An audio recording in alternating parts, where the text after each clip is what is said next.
Bonjour et bienvenue pour cette nouvelle vidéo de ma chaîne d'inspiration YouTube. Alors aujourd'hui, je voudrais répondre à une question, et la question est la suivante. Pourquoi suis-je devenu végétarien? Alors, est-ce que je suis devenu végétarien par principe? Non, pas par principe. Par dogmatisme? Non, non plus. Par croyance que c'est mieux qu'autre chose? Non plus. Je suis venu au végétarisme par ma propre expérience, naturellement, sans jamais avoir forcé les choses. Parce que finalement, mon corps m'a conduit à cela. Ce que je vais partager avec vous peut être très important pour votre santé. Parce qu'en fait, je suis venu à devenir petit à petit végétarien parce que j'avais des problèmes importants de santé. Quand j'étais enfant et alors, c'est pas la seule raison, hein, il y a d'autres raisons qui sont venues après, mais la première raison qui m'a amené à changer ma façon de manger, c'est ma santé. Quand j'étais enfant et adolescent, j'avais des problèmes importants, chroniques, de sinusite, d'allergie, d'asthme, et quoi que l'on fasse, bah, ça ne guérissait pas.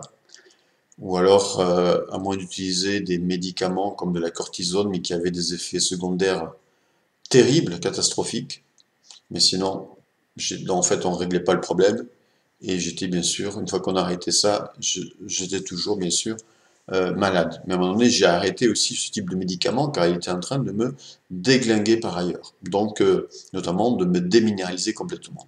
Donc, j'ai cherché des solutions naturelles. Et pendant mon enfance et adolescence, j'ai été éduqué de manière carnivore, c'est-à-dire que pratiquement au moins une fois par jour, il y avait de la viande à tous les repas. Donc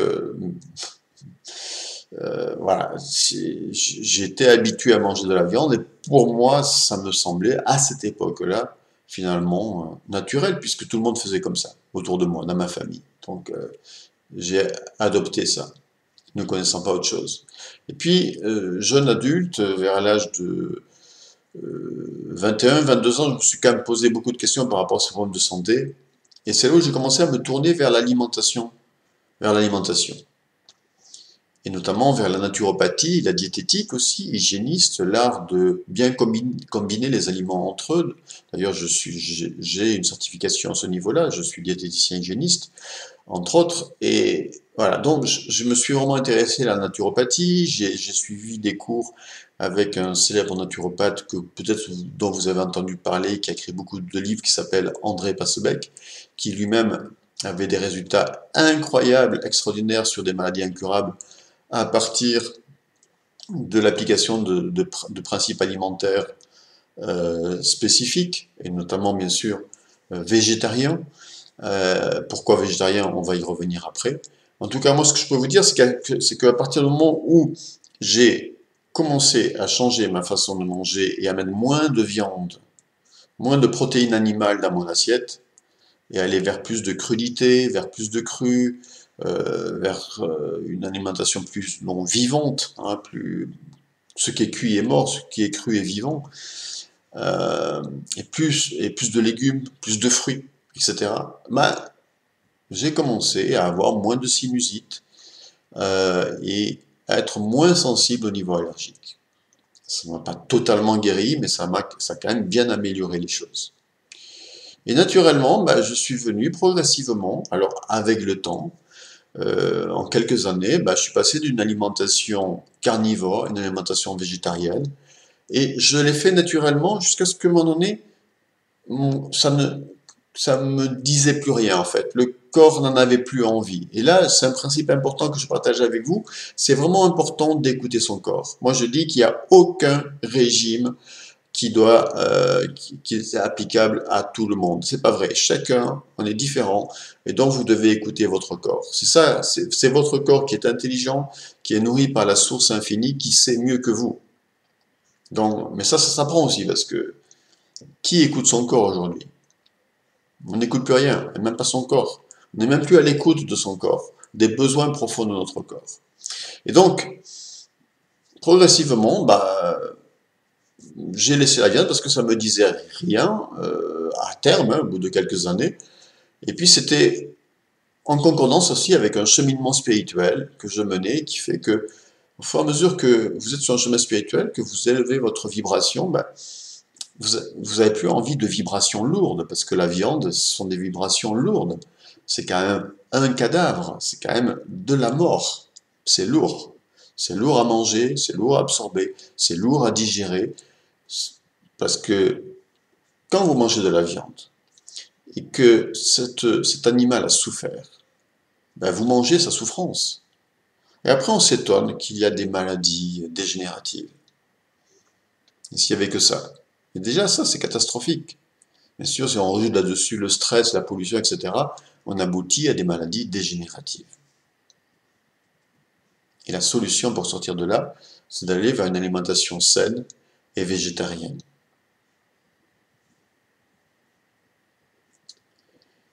D'autant que vous n'êtes pas constitué physiologiquement comme un carnivore.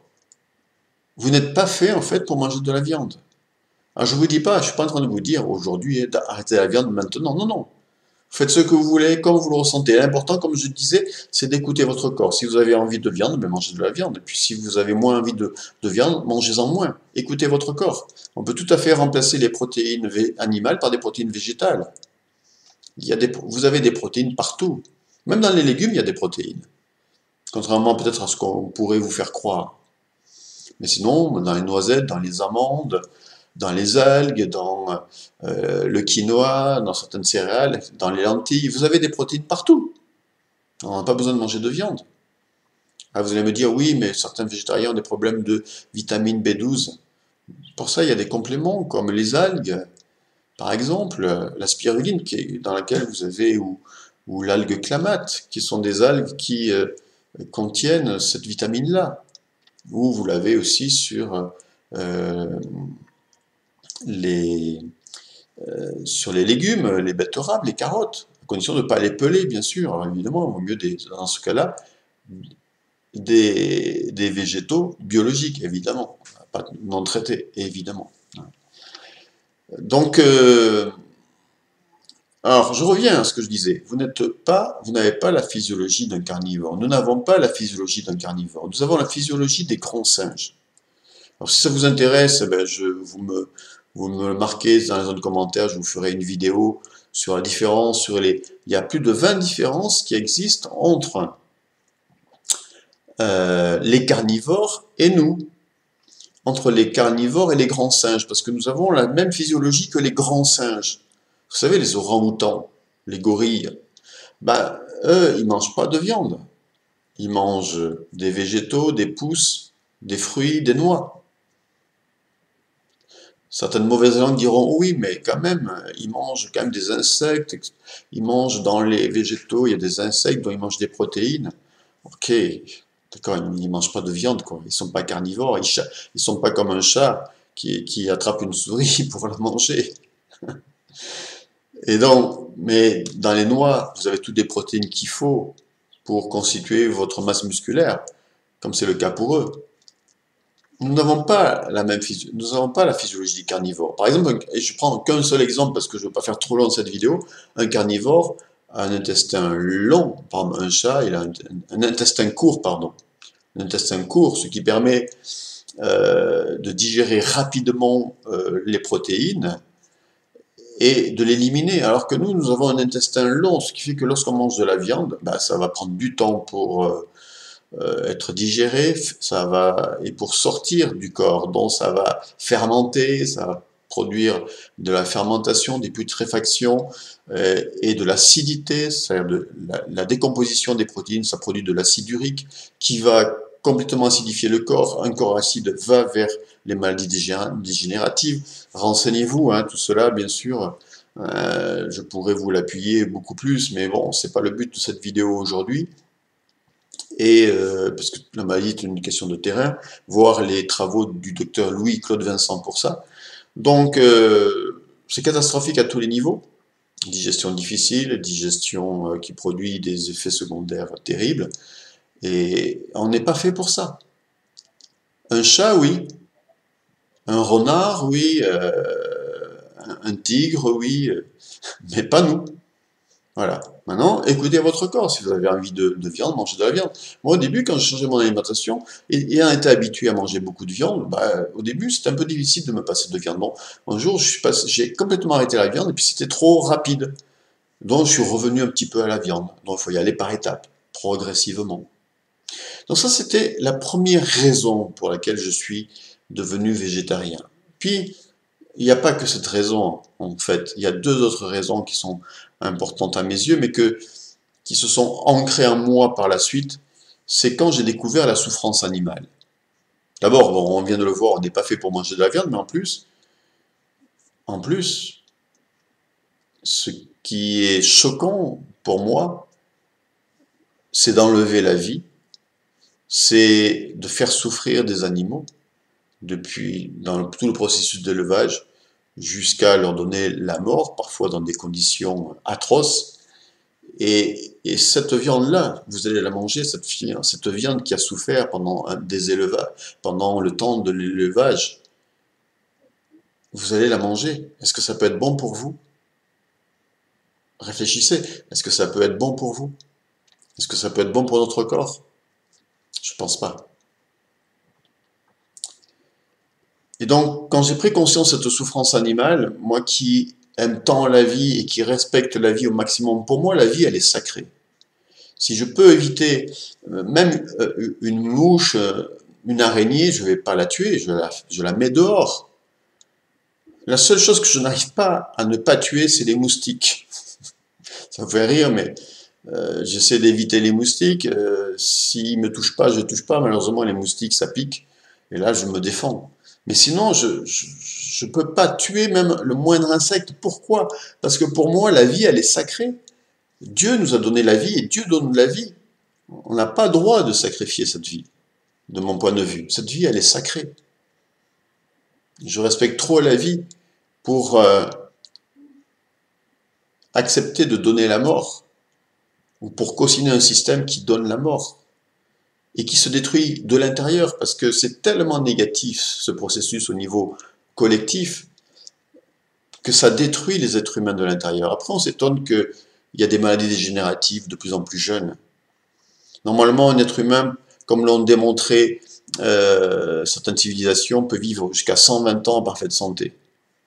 Si. Là aussi, on pourra en reparler si vous voulez.